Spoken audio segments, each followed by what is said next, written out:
मसीह यीशु में आप सबको सलाम। मेरा ईमान है कि यकीनन आपको जो मैसेजेस मेरे पहुंच रहे हैं वो यकीनन आप उससे बरकत पा रहे हैं, क्योंकि मैं आप लोगों की व्यूज़ देख रही हूँ। खुदा उनका शुक्र है कि आप सब बरकत पा रहे हैं। तो अजीज़ों, इससे पहले कि मैं अपने टॉपिक को शुरू करूँ, मैं आप सबकी खिदमत में हाजिर हूँ शीर नासिफ। और आज का जो मेरा टॉपिक है वो ये है कि हम पर जो मुश्किलात आती हैं, परेशानियाँ आती हैं, कहते हैं कि मुश्किलें और परेशानियाँ इंसान को बताकर नहीं आती, कभी भी आ जाती है मुश्किल, इसका हमने सोचा भी नहीं होता, ऐसा ही है कुछ। लेकिन अजीज़ों, आज हम कलाम मुक़द्दस में से सीखेंगे कि जो मुश्किलात हैं, परेशानियां हैं, उसके लिए हमें पहले से ही कलाम मुक़द्दस में आगाही दे दी गई है। वो बात अलग है कि हम उस पर गौर ना करें, लेकिन आज मैं आपको उस बात पर गौर करवाना चाहती हूँ कि आपने क्या करना है, उस पर अमल करना है और अमल करके अपनी उन मुश्किलात से बचे रहना है। कलाम मुक़द्दस में हमें इशारे दे दिए गए हैं। तो मेरे अजीज़ों, जो आज की जो आयत है हम उस पर बात करेंगे कि जो मुश्किलात हैं, परेशानियां हैं, उसका हल जो है, उसको स्टॉप करने का, उसको रोकने का हल जो है हमारे खुदावंद ने हमें बताया है ताकि हम उस पर चलें। तो मेरे अजीज़ों, आज हम देखते हैं मरकज़ की अंजील 14 बाब की 38 आयत में यूं लिखा है कि जागो और दुआ करो ताकि आजमाइश में ना पड़ो। रूह मुस्तहद है मगर जिस्म कमजोर है। तो मेरे अजीज़ों, आज हम इस पर बात करेंगे कि कलाम मुक़द्दस फरमाता है कि आपने जागना है और दुआ करना है। साथ ही इसके ये भी साफ तरीके से बता दिया गया है कि जिस्म कमजोर है मगर रूह जो है वो मुस्तहद है। ठीक है, तो हमने जिस्मानी तौर पर हमें ये नहीं कहा गया कि हम जागते रहें, मुसलसल जागते रहें और जागकर हम अपनी जो फिजिकली तौर पर हम कमज़ोर होना शुरू हो जाएं। ये जागने का मकसद ये है कि हमें रूहानी तौर पर जागना है, हमें रूहानी तौर पर अलर्ट रहना है कि हमने खुदावंद के खौफ में रहना है, ताकि जो मुश्किलात परेशानियां जो हैं, जब हम सो जाते हैं तब हम पर मुश्किलात आ जाती हैं। आप देखते हैं कि हम कलाम मुक़द्दस में से कि जब खुदाम यीशु मसीह को पकड़वाने वालों ने आया, उन्होंने उससे पहले अपने शागिर्दों से कहा कि देखो जागो और दुआ करो, और लेकिन उन्हें बहुत नींद का गलबा ने उसे घेरा हुआ था। तो वो उस नींद के गलबे में थे। तो खुदाम यीशु मसीह ने जब उसके पकड़वाने वाले आ गए तो खुदाम यीशु मसीह ने कहा अब सोते रहो, देखो मेरे पकड़वाने वाले आ गए। इसका मतलब है जब हमारे सर पर मुसीबत आ जाती है तो फिर जब हम उठते हैं और उठकर कुछ करना चाहते हैं तब हमारे लिए मुश्किल हो जाती है। तो मेरे अजीजों, हमारे खुदावंद यीशु ने हमें पहले से ही समझा दिया गया है कि तुम जागो और दुआ करो ताकि आजमाइश में ना पड़ो।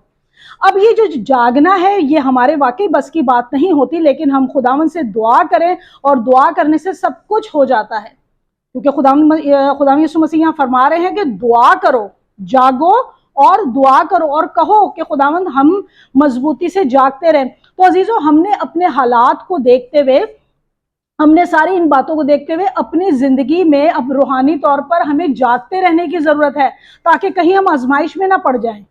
हम कहीं ना कहीं रूहानी तौर पर सो जाते हैं, जिसकी वजह से हम आजमाइश का शिकार हो जाते हैं, यानी कि कलाम को भूल जाते हैं।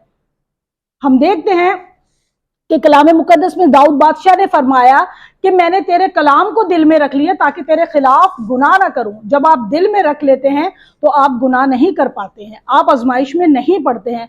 तो इसी तरीके से अगर हम खतों में जाते हैं तो मेरे अजीजों, मेरे साथ एक हवाला सिर्फ देखें कि हमें अलर्ट कर दिया गया है कि वो मुश्किल, वो परेशानी कब आती है हमारी जिंदगी में, उसको गौर करने की जरूरत है। जब आप इस पर अमल करेंगे तो मैं नहीं समझती कि हम किसी आजमाइश का शिकार हो सके। तो मेरे साथ निकाल दें, कलाम मुक़द्दस में यूं लिखा हुआ है जी, पहला थस्सलुनीकियों 5 बाब से हम पहली आयत की तरफ जाते हैं। उसमें लिखा है कि ए भाइयों, इसकी कुछ हाजत नहीं कि वक्तों और मौकों की बाबत तुमको कुछ लिखा जाए। इस वास्ते तुम आप खुद जानते हो कि खुदावंद का दिन इस तरह आने वाला है जिस तरह रात को चोर आता है। उस वक्त लोग कहते होंगे सलामती और अमन है, और उस वक्त उन पर नागाहन हलाकत आएगी जिस तरह हामला को दर्द लगते हैं और वो हरगिज ना बचेंगे। तो मेरे अजीजों, यहाँ पर देखें हमें साइन दे दिया गया है। उसने कहा है कि वो मुसीबत, वो परेशानी उस वक्त आएगी जिस वक्त रात को चोर आता है। अब आप चोर के टाइमिंग को नोट करेंगे, चोर के टाइमिंग क्या होते हैं। चोर के टाइमिंग अक्सर 4:30-5 बजे उनका वो टाइम होता है कि उस दौरान वो हमला करे, क्योंकि वो वक्त ऐसा होता है कि जो कि बहुत गहरी नींद हर इंसान को आती है। تو اس وقت ہی وہ اس پر وہ چور حملہ کرتا ہے۔ اسی طریقے سے روحانی طور پر جب ہم سو جاتے ہیں، اب دیکھیں ہم نے یہ پڑھا ہے کہ اس وقت ایسے ہم پر ناگہان آفت آئے گی جب ہم کہتے ہوں گے کہ سلامتی ہے، تو کیا ہوگا؟ اس وقت ہی ناگہان آفت اس طرح آ جائے گی جیسے کہ حاملہ کو درد لگتے ہیں۔ تو ہم پر آفت عزیزوں، آپ کو آخری بات بتاتی چلوں جاتے جاتے، ہم پر آفت اس وقت آتی ہے جب ہم نے یہ سوچ لیا ہوتا ہے کہ اب ہم کمفرٹیبل ہیں، خدا کا شکر ہے کاروبار اچھے چل رہے ہیں، خدا کا شکر ہے ہم ٹھیک ہیں، خدا کا شکر ہے ہمیں کوئی کسی قسم کی پریشانی نہیں ہے، اب ہمیں کیا ضرورت ہے خدا کو یاد کرنے کی؟ یاد رکھیں جب ہم سکون میں ہوتے ہیں، آرام میں ہوتے ہیں، تو ہمیں خدا کو یاد کرنا ہمارے لیے کیا ہو جاتا ہے؟ تھوڑا سا مشکل ہو جاتا ہے، اور ہم بھول جاتے ہیں خدا کو، اور اسی وقت ہی کیا ہوتا ہے ہمارے ساتھ؟ اس وقت ہی ناگہان آفت آ جاتی ہے۔ اسی طریقے سے اور خطوں میں بھی ہم پڑھتے ہیں، اس میں بھی لکھا ہوا ہے کہ جب کوئی طوفان آنا ہوتا ہے، اس طوفان سے پہلے ایک سناٹا چھا جاتا ہے۔ آپ عام اس میں بھی دیکھیں کہ اب ان دنوں میں جیسے بارشیں گزری ہیں، جب طوفان نے آنا ہے تو اس سے پہلے ایک وہ کہتے ہیں نا کہ ایک دم سے سناٹا ہو جاتا ہے، ایک دم سے خاموشی ہو جاتی ہے، درخت ہلنا بند ہو جاتے ہیں، ٹھیک ہے، ہل جل ساری بند ہو جاتی ہے، اور پھر اس کے بعد زور سے ایک طوفان آتا ہے۔ اسی طریقے سے ہماری زندگی میں بھی جب ہم سمجھتے ہیں کوئی ہل جل نہیں ہے، کوئی کچھ نہیں ہے، اور سب چیز آرام سے چل رہی ہے، سب ہم کمفرٹیبل ہیں، ہماری لائف بہت اچھی گزر رہی ہے، اسی وقت ہم پر کیا ہو جاتی ہے؟ مصیبت آ جاتی ہے اور حاملہ کو درد لگتے ہیں۔ تو میرے عزیزوں، آج کا جو ہمارا جو ٹاپک ہے، ہم نے کیا کرنا ہے؟ ہم جب یہ سمجھیں کہ اب ہماری زندگی میں ہم نے سب کچھ حاصل کر لیا اور ہم خدا کو بھول جاتے ہیں، ہم نے اس لمحے میں ہی ایکچوئل خداوند کو زیادہ یاد کرنا ہے، خدا کو زیادہ ٹائم دینا ہے، وہی لمحہ ہے ہمارا، وہی لمحہ ہمارا آزمائش کا ہے۔ دیکھیں جب ہم پر مصیبت آتی، پریشانی آتی ہے، تو ہم سارے کے سارے جتنے ہوتے ہیں بڑے خدا کو یاد کر رہے ہوتے ہیں، لیکن جیسے ہی ہم کمفرٹیبل ہو جاتے ہیں اپنی لائف میں تو ہم خدا کو بھول جاتے ہیں۔ ایکچولی وہی ٹائم ہے خدا کو یاد کرنے کا۔